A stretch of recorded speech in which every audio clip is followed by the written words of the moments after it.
What is up, my Shadowverse soldiers, and welcome back to another Shadowverse Evolved video.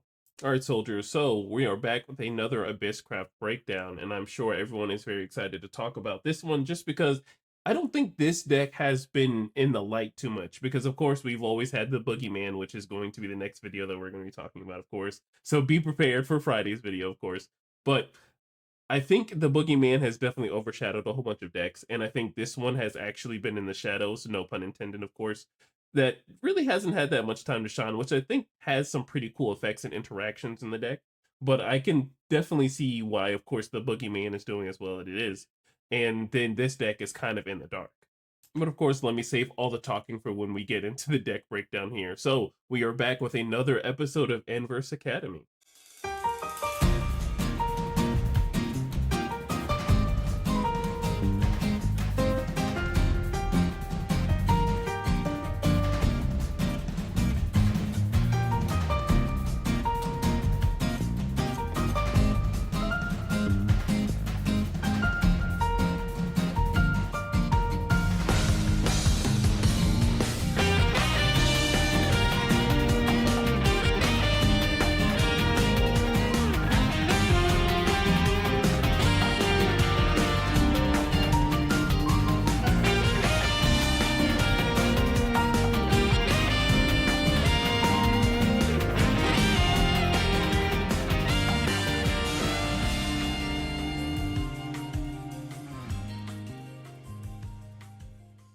All right, so if you already didn't know what deck we were going to be talking about, we're going to be talking about Shadow Paladins.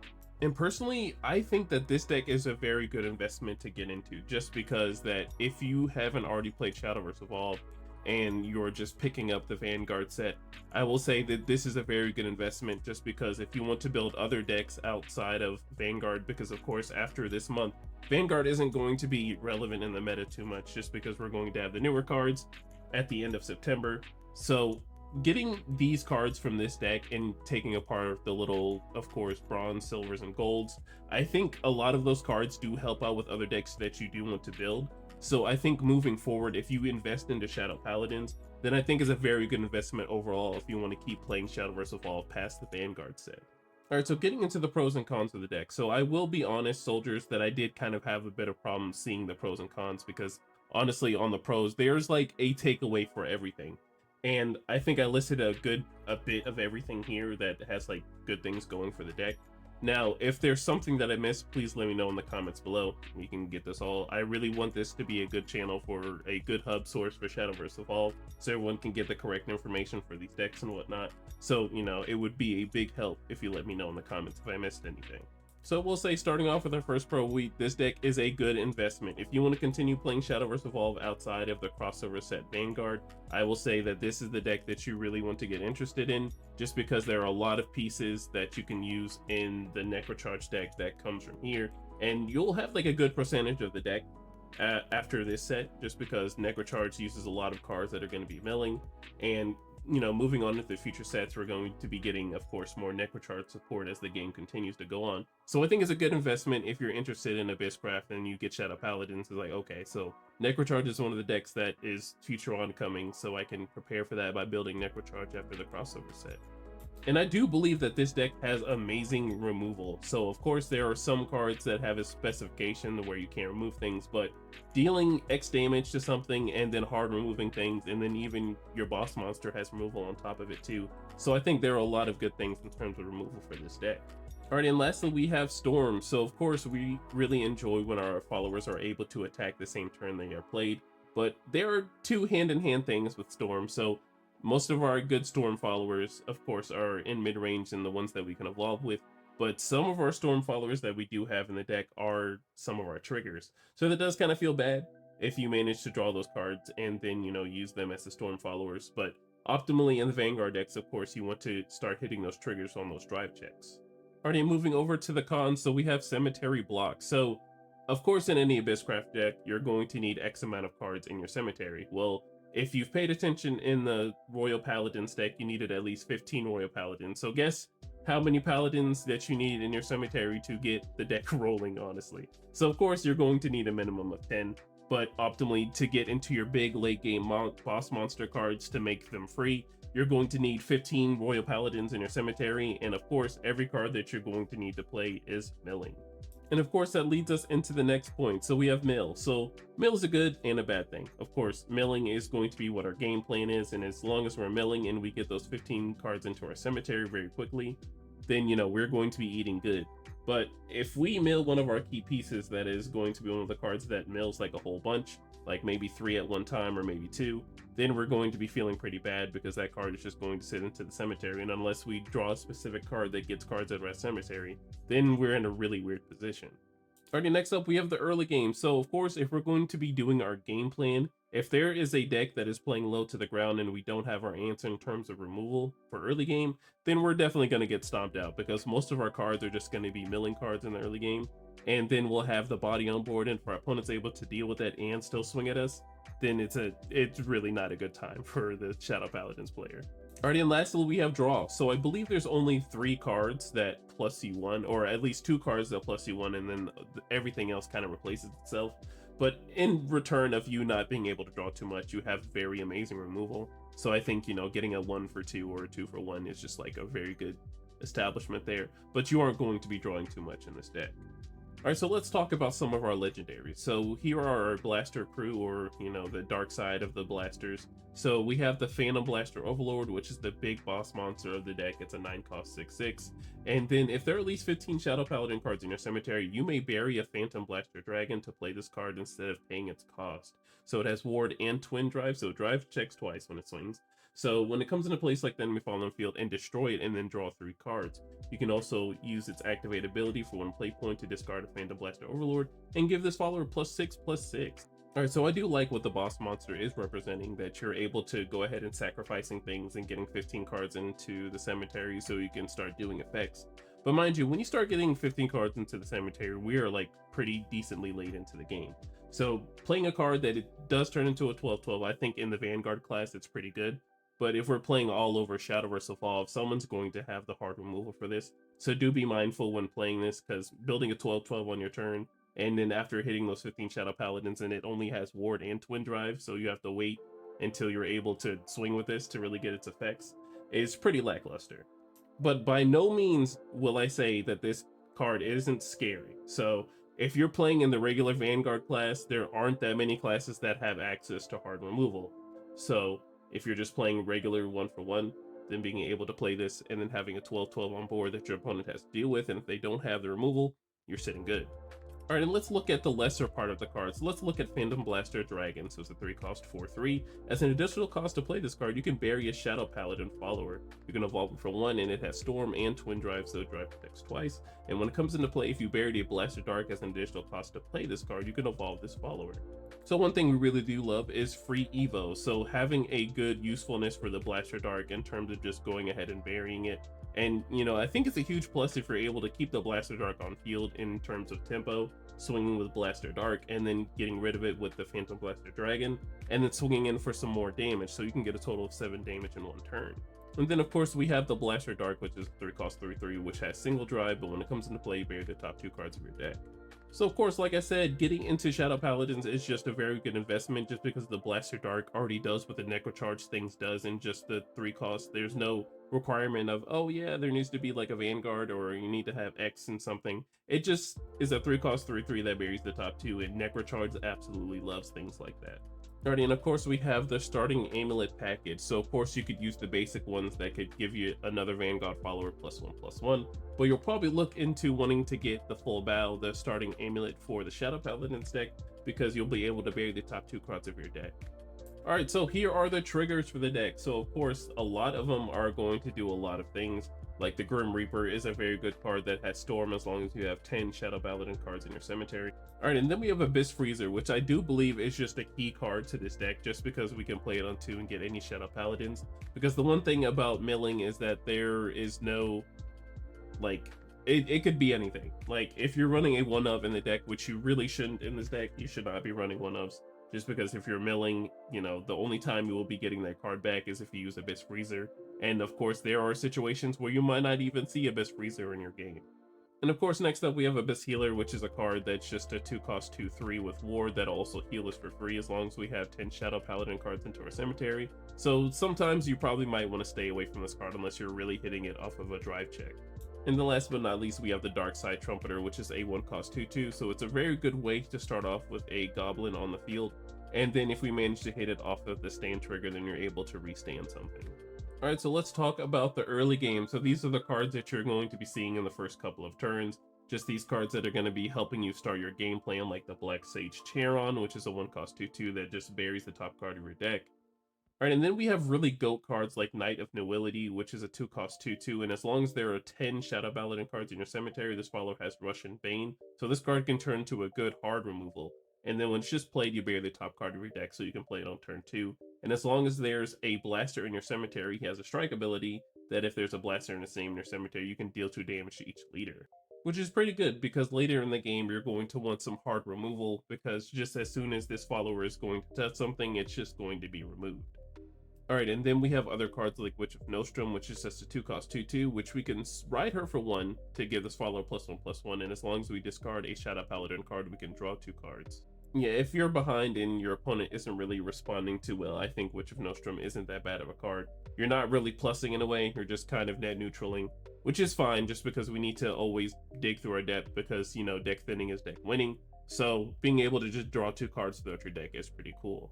Alright, and lastly, we have Knight of the Darkness, Rugros. So I wanted to put this card into the removal tab, but this is going to be a good card to just keep tempo with your opponent while also doing your game plan as well. So if your opponent's playing pretty lower to the ground, this card is going to be the GOAT, just because you're going to be dealing 2 to something and then having a 3/3 swing into another follower while also potentially putting this follower to your cemetery while on drive effect, putting the top card of your deck into your cemetery as well.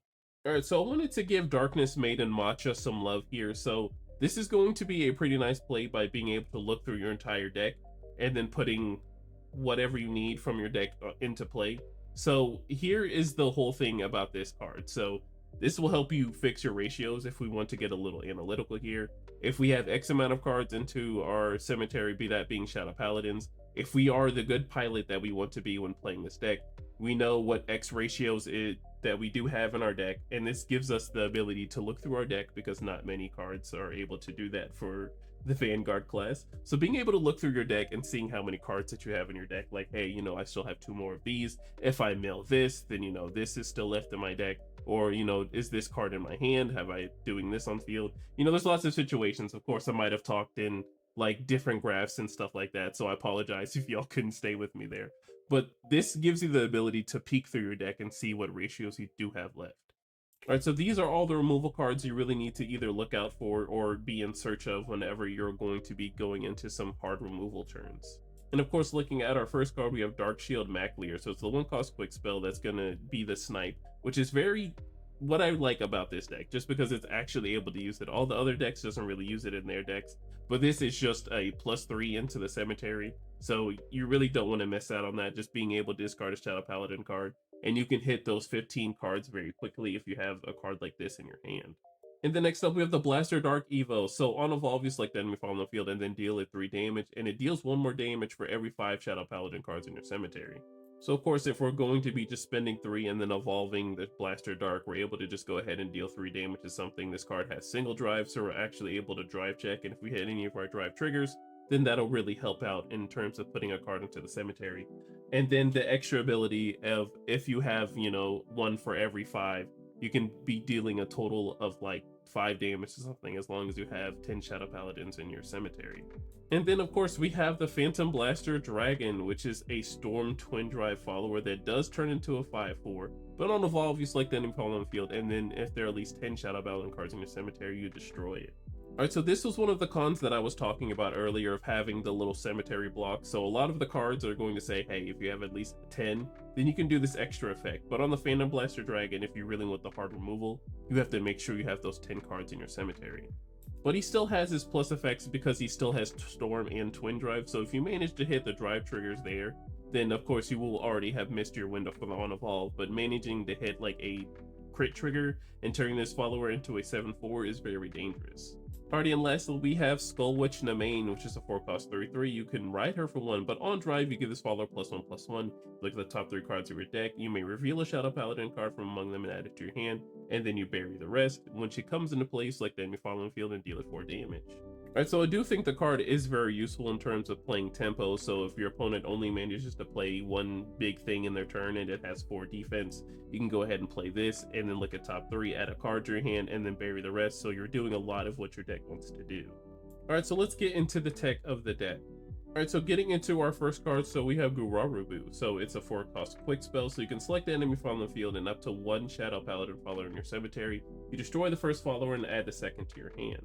Alright, so of course, there are going to be times when our opponent is going to go in with a very big thing, and getting rid of something in quick timing, of course, our opponent, it knows something is going to be up if we have 4 play points up. Well, sometimes, you know, you gotta bait out the answer. So if they go for their big boss monster play and you have 4 play points up, you actually have access and interaction on this deck, just being able to destroy it and then adding a Shadow Paladin from a cemetery to your hand.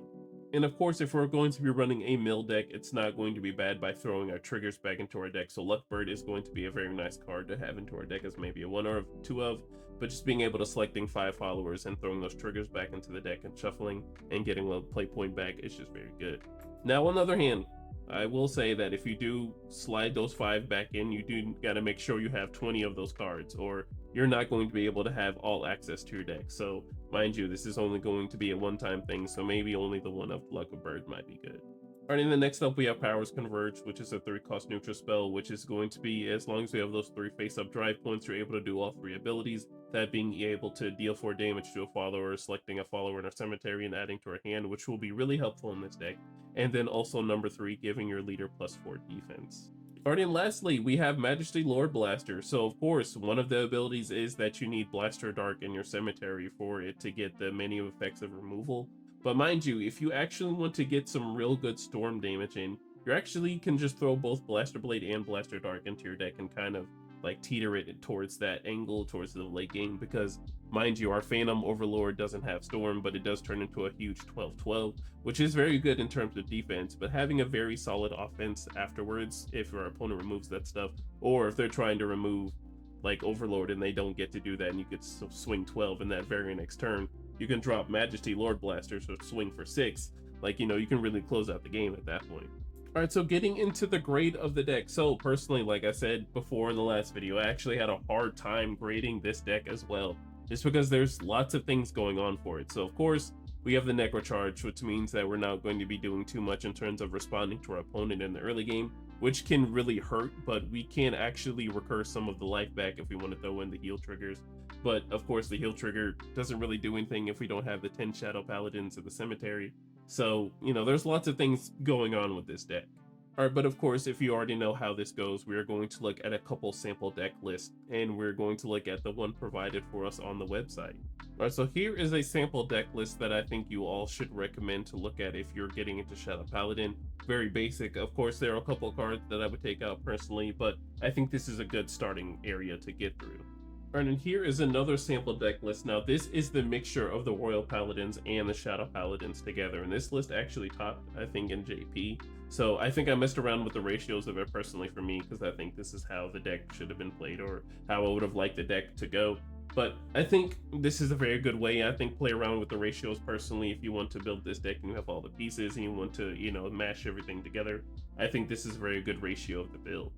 Alright, and getting back into the grade of the deck, and of course I will have the deck code in the description below so you guys can check that out personally if you want to build the Royal Paladin / Shadow Paladins deck, which is a pretty interesting deck to look at.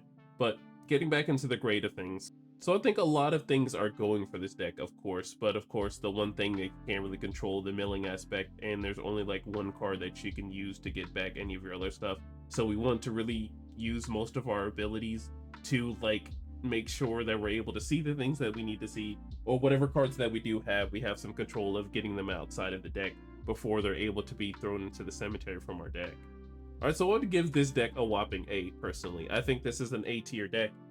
I really wanted to give it A-, but I think the top end is just very good, and you're essentially getting free plays out of like sacrificing these followers. So if we manage to hit Blaster Dark on 3, If we don't want to evolve and we want to swing in for storm damage, we can just go ahead and sacrifice Blaster Dark and then get the other dragon out, which will swing in for some storm damage. So I think there's like good takeaways there. And mind you, when you get rid of the Blaster Dark, that card is in your cemetery and it's going towards the 15 Shadow Paladins. And alright, soldiers, that is it for the Shadow Paladins breakdown. Thank you so much for watching. It means a lot to me that you're still watching these videos. We have the Boogeyman up next. And of course, I'm not going to be able to get into Pale Moon this week just because I'm going to be going to BSF. So I will be on the road starting on Saturday. So we're only going to have our Friday video. And if I manage to really squeeze in that extra talk for the Saturday video, maybe, but mind you, BSF is going to be going on, so hopefully I'll be able to see any of you guys out there and, competing to take the crown and everything. So I hope you guys have a wonderful day. Make sure you are safe in whatever you do tonight and safe whatever you do for the rest of the year. Make sure to like, comment, subscribe, and I will see you in the next one. Bye. Yeah. TRINN. Just to get you away. What I got to do, what I got to do.